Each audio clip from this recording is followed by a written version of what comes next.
மக்களே எல்லாரும் எப்படி இருக்கீங்க? Welcome back to my channel. So இன்னைக்கு என்ன வீடியோ அப்படின்னு பார்த்தீங்கன்னா சண்டே உடைய ஃபுல் டே ரொட்டீன் vlog தான் வந்து பார்க்க போறீங்க. ஸோ நம்மளுடைய சேனல் வந்து பார்த்தீங்கன்னா ரொட்டீன் vlog அப்படின்னாவே அந்த ஃபுல் டே வந்து எப்பயுமே வந்து நம்ம வீடியோ வந்து vlog-ஆ வந்துடும். ஸோ வீடியோ ஸ்கிப் பண்ணாமல் பாருங்க. நிறைய பேர் நம்மளுடைய சேனலை சப்ஸ்கிரைப் பண்ணாமல் பார்த்துட்டு இருக்கீங்க. ஸோ சப்ஸ்கிரைப் பண்ணிட்டு பாருங்க, வீடியோ ஸ்கிப் பண்ணாமல் பாருங்க. வாங்க வீடியோக்குள்ளே போகலாம். சண்டே அப்படின்னாவே உங்களுக்கு தெரியும் எல்லாருமே லேட்டாக தான் எழுந்திருப்பாங்க. என்ன எல்லோரும் ஒரு 8 மணி, அஃப்கோர்ஸ் அதிகபட்சம் ஒரு 9 மணிக்கு எழுந்திருப்பாங்க. அன்றைக்கி நாங்கள் எந்திரிச்சது 10:30 மணிங்க. ரீசன் என்ன அப்படின்னு பார்த்தீங்கன்னா எல்லோரும் நானும் என் பையன் எல்லாம் வந்து நைட்டு வெப் சீரிஸ் பார்த்துட்டு படுத்தவங்க. அதனால் 2 மணி ஆயிடுச்சு படுக்கும்போது. அதனால் ரொம்ப லேட்டு 10:30 மணிக்கு தான் எந்திரிச்சோம் எல்லோரும். ஸோ எந்திரிச்சதுக்கப்புறம் எல்லா பாய்தளனி பெட்டு இதெல்லாம் எடுத்து வச்சுருவான். என் பையன் எப்பயுமே எடுத்து வச்சுருவான். அதுக்கப்புறம் தான் வந்து பார்த்தீங்கன்னா நானும் தம்பி வந்து அன்றைக்கி சிக்கன் வாங்குறதுக்கே கிளம்பணும். வெளியில் கண்ணாடி போடலன்னா கண்ணு தெரியாது. வண்டி ஓட்டுறதுக்கு கண்ணாடி ரொம்ப மஸ்ட்டாக வேணும். அதனால் கண்ணாடி போட்டுக்கிட்டாச்சு. ஸோ அதுக்கப்புறம் தான் நானும் என் பையனும் மட்டும்தாங்க வந்து சிக்கன் வாங்க போனோம். ஹஸ்பண்ட் வந்து மதியானம் சாப்பிட்ற டயத்துக்கு தான் வருவேன் அப்படின்ட்டாரு. அதனால் நானும் தம்பி தான் அன்றைக்கி சிக்கன் எடுக்கிறக்கே போயிருந்தோம். ஒரு சில கமெண்ட்டில் வந்து கேட்டிருந்தீங்க, அக்கா உங்களுக்கு வண்டி ஓட்ட தெரியுமா அப்படின்னு சொல்லி கேட்டிருந்தீங்க. எனக்கு நல்லாவே வந்து 2 வீலர் ஓட்ட தெரியுங்க. ஸோ வண்டி ஓட்டி கற்றுக்கணும் அப்படிங்கிறது என்னோட ஆசை. அதனால் வந்து இப்போ கார் ஓட்டியும் கொஞ்சம் கற்றுக்கிட்டு இருக்கேன். எனக்கு பொதுவாகவே இந்த 2 வீலர் ஓட்டுறது கார் ஓட்டுறதுல ரொம்ப ஆர்வம். அதனாலேயோ என்னமோ எனக்கு 2 வீலர்லாம் யாரும் சொல்லிக் கொடுக்கலாம் இல்லைங்க. ஏன்னா என் ஹஸ்பண்ட் வந்து வெளிநாட்டில் இருந்தனால அவங்க லீவுக்கு வந்தப்பெல்லாம் கற்றுக்க முடியல. ஏன்னா எங்கேயாவது வந்து ட்ராவலிங்லேயே இருப்போம் அந்த 40 நாள் வந்தாங்க அப்படின்னா. அதனால் நானாகவே வந்து பார்த்திங்கன்னா ஓட்டி கற்றுக்கிட்டேன். யாரும் சொல்லிலாம் கொடுக்கல. பட் கார் வந்து அப்படி இல்லைங்க, யாராவது சொல்லி கொடுத்தா தான் கற்றுக்க முடியும். அதனால் இப்பப்போ கொஞ்சம் கார் ஓட்டியும் கற்றுக்கிட்டு இருக்கேன். விரைவில் அதுவும் கற்றுக்கவே நினைக்கிறேன். ஸோ இந்த மாதிரிக்கு அதாவது நம்மளுடைய பர்சனல் ஒர்க்குக்குனாலும் வெளியில் போகிறோம் அப்படின்னா நம்ம வண்டி ஓட்டி கற்றுக்கிறது ரொம்ப முக்கியம். ஏன்னா ஏதாவது ஒரு எமர்ஜென்சி அப்படின்னா நம்ம ஒரு ஆட்டோ வச்சு போகிறதா இருக்கட்டும், நம்ம இந்த மாதிரி அவுட்டரில் எங்கேயா குடியிருக்கிறோம் அப்படின்னா கண்டிப்பாக வந்து நம்மளுக்கு வந்து வண்டி ஓட்டி கற்றுக்கிட்டு இருக்கிறது ரொம்ப நல்லது. ஸோ நம்மளுடைய பர்சனல் ஒர்க்குனாலும் நம்ம வெளியில் போகிறோம் அப்படின்னா யாரையும் எதிர்பார்க்காம நம்மளோட வேலையை நம்மளே பார்த்துக்கிறதுக்கு இதை கற்றுக்கிறது ரொம்ப நல்லது.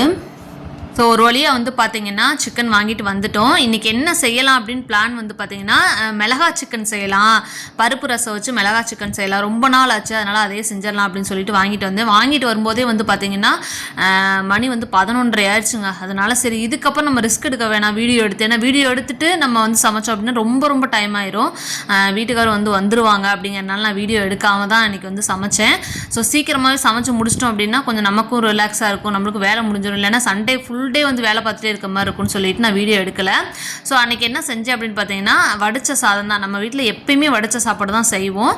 தாளிச்ச சோறு செய்யும்போது மட்டும் குக்கரில் வச்சுருவோம். ஸோ இது வந்து பருப்பு ரசம். அப்புறம் எல்லாருடைய ஃபேவரட் வந்து மிளகா சிக்கன், அது வந்து செஞ்சாச்சு. இந்த மாதிரி கனமான பாத்திரத்தில் எப்பயுமே சிக்கன் செஞ்சிங்கன்னா டேஸ்ட் ரொம்பவே நல்லாயிருக்கும். எப்பயுமே நீங்கள் செஞ்சிங்கன்னா ட்ரை பண்ணி பாருங்கள். மிளகா சிக்கன் அப்படிங்கிறது ஒன்றுமே இல்லைங்க. எண்ணெய் ஊற்றி சின்ன வெங்காயம் நிறையா போட்டு வரமிளகா போட்டு சிக்கன் போட்டு உப்பு போட்டுறணும், அவ்வளோதான். கிட்டத்தட்ட ஒரு 20 to 25 நிமிஷம் வெந்துச்சுன்னா அவ்வளோதான், மிளகாய் சிக்கன் ரெடி, அவ்வளோதான். ஸோ அதுக்கப்புறம் என்ன நடந்துச்சுன்னு பார்த்தீங்கன்னா வீடை ஃபுல்லாக கூட்டிட்டேங்க. வீடெல்லாம் சரியான குப்பை. அதனால் எல்லாமே கூட்டி ஃபுல்லாக வந்து க்ளீன் பண்ணி தொடச்சி விட்டுட்டேன்.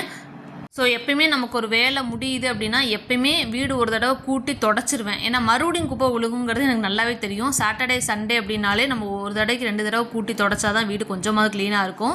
சாப்பிட உட்காரும்போது மணி வந்து பார்த்தீங்கன்னா 2:30 மணி ஆயிடுச்சு. ஸோ சாப்பிட்டு முடிச்சுட்டு வந்து பார்த்தீங்கன்னா எல்லாருமே ஒரு 2 மணி நேரம் தூங்கிட்டாங்க. சரியான தூக்கம், என்னமோ உண்ட மயக்கம் தொண்டை வரேன்னு சொல்லுவாங்க. அந்த மாதிரிக்கு வந்து சரியான ஒரு தூக்கங்க. சரி சாப்பிட்டது தூங்கினா நல்லதான்னு நாங்கள் எல்லாம் தூங்கிட்டாங்க. தூங்கி எந்திரிச்சதுக்கப்புறம் சரி டீ போட்டுட்டு மாடிக்கு போகலாம். என்னோட சப்ஸ்கிரைபர், அதாவது ரெகுலராக என்னோட வீடியோ வந்து வாட்ச் பண்ணுறவங்களுக்கு நல்லாவே தெரியும். நானும் இருந்தாலும் சரி, தம்பி இருந்தாலும் சரி, ஹஸ்பண்ட் கூட இருந்தாலும் சரி, எல்லாருமே தினமும் சாயங்காலம் வாக்கிங் போவோம். 2 மணி நேரம் நல்லா நடந்துக்கிட்டு இருப்போம். அது என்னமோ நான் இத்தனை நாள் வந்து கொஞ்சம் மாடி இருக்கிற விட வந்து குடி இல்லைங்க. இப்போ இந்த வீட்டில் இருக்கிறனால தினமும் வாக்கிங் போயிடுவோம். அன்றைக்கி வந்து பார்த்தீங்கன்னா கிளைமேட்டும் செம்மையாக இருந்தது. மழை வர மாதிரியே இருந்தது. மழை வந்தால் நல்லா இருக்குமே நினச்சோம். பட் நம்ம ஒன்று நினச்சா இயற்கை ஒன்று நினைக்கும். அன்றைக்கி அதே மாதிரி தான் நடந்துச்சு.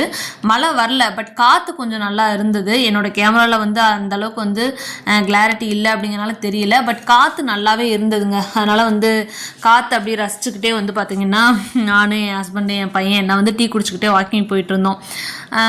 அன்றைக்கி வந்து பார்த்திங்கன்னா ட்ரெயினும் வந்து அந்த சமயத்தில் வந்து கிராஸ் ஆச்சுங்க. இங்கே இன்னும் பார்க்கும்போது அந்த ட்ரெயினுடைய சத்தம் வந்து ஏதோ நம்மளை வந்து அந்த சின்ன பருவத்தில் சின்ன குழந்தையாக இருக்கும்போது நம்ம அந்த ட்ரெயினுடைய சத்தம்லாம் லாங்கில் கேட்கும்போதே வந்து ஐயோ இங்கே ட்ரெயின் போகுதில்ல, ஏதோ ட்ரெயின் சத்தம் இருக்குல்ல அப்படிங்கிற மாதிரிக்கு தோணும். நானும் ஒரு 90s கிட்ஸ் தான். உங்களுக்கு தெரியும் நான் என்ன சொல்ல வரேன்னு. இந்த ஃப்ளைட் சத்தம் கேட்டால் வெளியே வந்து வானத்தை வந்து நிமிந்து பார்க்குறது, ட்ரெயினுடைய சத்தம் வந்து எங்கேயோ ட்ரெயின் போகுதில்ல அப்படின்னு வந்து வீட்டிலே சொல்லிக்கிட்டு இருக்காது.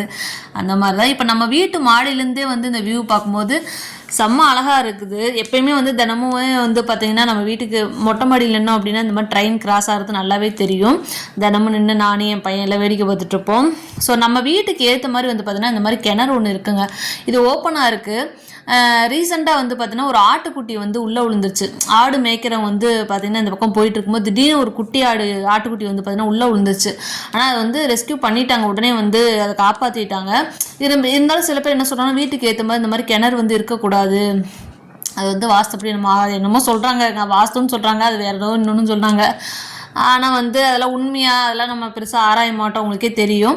அது உண்மையாக இல்லையா அப்படின்னு வந்து கமெண்ட்டில் சொல்லுங்கள். ஸோ ஈவினிங் வந்து பார்த்திங்கன்னா மாடியில் ஒரு 2 மணி நேரம் வாக்கிங் போயிட்டு கீழே வந்ததுக்கப்புறம் என் ஹஸ்பண்ட் என்ன சொன்னார் பார்த்தீங்கன்னா, எனக்கு சரியான தலைவலி, எனக்கு இன்னொரு தடவை வந்து டீ போட்டு கொடுமான்னாரு. வீட்டில் பால் சுத்தமாக இல்லை. இதுதான் சாக்குன்னு சொல்லிவிட்டு நானே என் பையன் என் ஹஸ்பண்ட் எல்லாம் சேர்ந்து கிளம்பி கடைக்கு போயிட்டோங்க.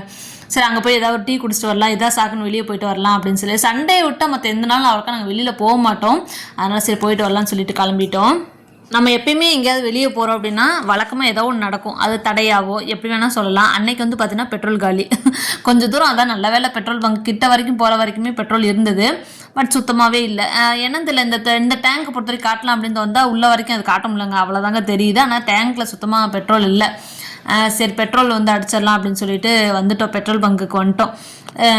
பெட்ரோல் பங்குக்கு வந்தாலே இந்த பெட்ரோல் ஸ்மெல் வந்து எனக்கு ரொம்ப பிடிக்கும். எனக்கு மட்டும் இல்லை, என் பையனுக்கு எல்லாருக்குமே ரொம்ப பிடிக்கும். இது என்னங்க சின்ன சின்ன விஷயங்களே இப்படி சொல்கிறீங்க அப்படின்னு சொல்லி நீங்கள் இது கேட்கலாம். அது என்னமோ இல்லைங்க, இந்த பெட்ரோல் ஸ்மெல்லு, இந்த ஒரு சில இந்த அடுப்பு எரிச்சானா அந்த புகை, இதெல்லாம் வந்து அது ஏன்னே பிடிக்குதுன்னே தெரில. ஆனால் எனக்கு ரொம்ப ரொம்ப பிடிக்கும். அதனால் பெட்ரோல் அடிக்கும்போது கிட்டே என் ஹஸ்பண்ட் நிற்க விட மாட்டார், திட்டுவார், போ அங்கிட்டு போய் நில்லு அப்படின்னு கற்றுவார். அதனால் அவர்கிட்ட 2 திட்டையும் வாங்கிட்டு இந்த பக்கம் ஓரமாக வந்து நின்றுட்டேன். அதுக்கப்புறம் வண்டியில் வந்து சுத்தமாக காற்றும் இல்லை. சரி இதுக்கப்புறம் ஏதாவது நடந்துச்சுன்னா நான் திட்டுவேன் அப்படிங்கிறக்காவே அவர் வந்து பார்த்திங்கன்னா வண்டி காற்றும் முடிச்சுட்டு போயிடலாம் பாப்பா அப்படின்னு சொல்லி காற்றும் வந்து அடிச்சிட்டு இருந்தார். இப்போ இருந்தே என் பையன் வந்து பார்த்தீங்கன்னா அம்மா நீங்கள் வாங்கம்மா நான் உங்களை கூட்டிகிட்டு போகிறேன்னே சொல்கிறான். எனக்கும் ஆசை தான், பட் இன்னும் கொஞ்ச நாள் ஆகட்டும், இன்னும் ஒரு 2-3 வருஷம் நாள் ஆகட்டும் தம்பி, அப்புறம் வரேன்னு சொல்லிட்டு இருக்கேன். இருந்தாலும் அவன் நீங்கள் வாங்கம்மா நான் உங்களை கூட்டு போகிறேன்னே தான் சொல்கிறான். நமக்கும் ஆசையாக தான் இருக்குது, என்ன பண்ணுறது, இன்னும் கொஞ்சம் நாள் ஆகட்டும்னு சொல்லிட்டு இருக்கேன். ஸோ நீங்கள் இப்போ பார்த்துட்டு இருக்க இடம் வந்து பார்த்தீங்கன்னா பழனி அடிவாரங்க. இங்கேருந்து பார்த்தா இந்த விஞ்ச் போகிறது நல்லாவே தெரியும். ஆக்சுவலி அன்னைக்குன்னு பார்த்து என் நேரமோ என்னமோ விஞ்ச் ரொம்ப நேரம் நின்று போகவே இல்லை, அங்கே மேலே நின்றுக்கிட்டே இருந்தது. நானும் சரி ஏதாவது ஒன்று கீழே வரும் அப்படின்னு சொல்லி பார்த்துக்கிட்டே இருந்தாங்க, ஆனால் வந்து போகலை. கொஞ்ச நேரம் நின்று பார்த்துட்டு வந்துட்டேன். ஆனால் இந்த இடம் தான் விஞ்ச் போகிறது நல்லா வந்து இங்கேருந்து பார்த்தா நல்லா தெரியும். இங்கேருந்து அப்படி நேராக போனோம்னா கொடைக்கானல் போயிடலாம். இதுதான் நம்மளோட ஃபேவரட் ஸ்பாட்டு. அது என்னோடய வீடியோ வந்து கண்டினியூ வாட்ச் பண்ணுறவங்களுக்கு நல்லாவே தெரியும். ஸோ அதுக்கப்புறம் டீ குடிச்சிட்டு வந்துட்டோம் மக்களே. வந்ததுக்கப்புறம் ஸோ மதியானம் செஞ்ச அந்த ரசம் சாப்பாடு சிக்கனுமே கொஞ்சம் மிச்சம் இருந்தது, அதனால் அதே சாப்பிட்டுக்கலாம் அப்படின்னு சொல்லிட்டு அதே சாப்பிட்டுக்கிட்டு அன்றைக்கி நைட்டு வந்து டின்னர் வந்து முடிச்சிட்டோம். ஸோ அன்றைக்கி நைட்டு வந்து பார்த்திங்கன்னா மணி 10 மணி ஆயிடுச்சு. ஆனால் யூடியூப்பில் வந்து பார்த்திங்கன்னா டனல்னு ஒரு படம் இருக்குது மக்களே, படம் சூப்பராக இருக்கும். ஸோ அந்த படத்தை வந்து போட்டு விட்டுட்டு வீடை ஃபுல்லாக கூட்டிகிட்டு இருந்தோம். சாப்பிட்டு முடிச்சுட்டு கூட்டிகிட்டு தொடச்சிட்டு தான் படுக்கலாம், ஏன்னா ரொம்ப வந்து டஸ்ட்டாக இருந்தது. 2வது மறுநாள் வந்து திங்கக்கிழமை அப்படிங்கிறனால நைட்டு வந்து இந்த பாத்திரம் கழுவி வைக்கிறது, இந்த வீட்டை கூட்டுறது, துடைக்கிறது எல்லாமே இந்த நைட்டு எவ்வளோ நேரம் ஆனாலும் பண்ணி வச்சுட்டு தான் படுப்பேன். ஏன்னா திங்கக்கிழமை காலையில் எந்திரிச்சோடனே இந்த வேலை நம்மளால் பார்க்க முடியாது. எவ்வளோ லேட் ஆனாலும் பரவாயில்ல, ஃபுல்லாக வந்து கூட்டிகிட்டு தொடச்சிட்டு கழுவி வச்சுட்டு தான் படுப்பேன்.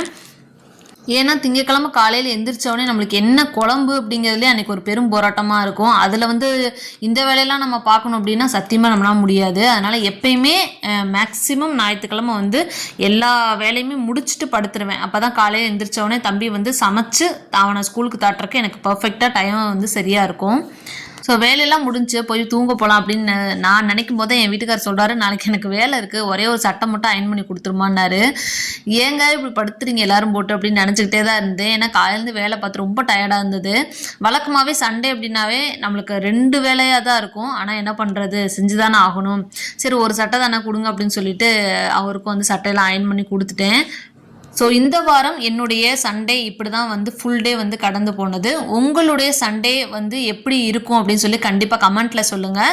ஸோ எப்பயுமே வந்து ஞாயிற்றுக்கிழமை பாத்திரம்லாம் நைட்டு கழுவி வச்சதுக்கப்புறம் அவனோட tiffin box, water can, spoon எல்லாமே இந்த மாதிரி அவனுடைய கூடையில் வந்து போட்டு வச்சுருவேன். அப்போ தான் திங்கக்கிழமை காலையில் தொலைவாமல் அவனுக்கு சாப்பாடு போட்டு உடனே தாட்டி விட முடியும். ஸோ என்னுடைய சேனல் வந்து பார்த்தீங்கன்னா நியூ சேனல், உங்கள் எல்லாருக்குமே தெரியும். ஸோ மறக்காமல் சப்ஸ்கிரைப் பண்ணிக்கோங்க. நெக்ஸ்ட்டு இன்னொரு இன்ட்ரெஸ்டிங்கான vlogல உங்களை கண்டிப்பாக நான் மீட் பண்ணுறேன். பாய்.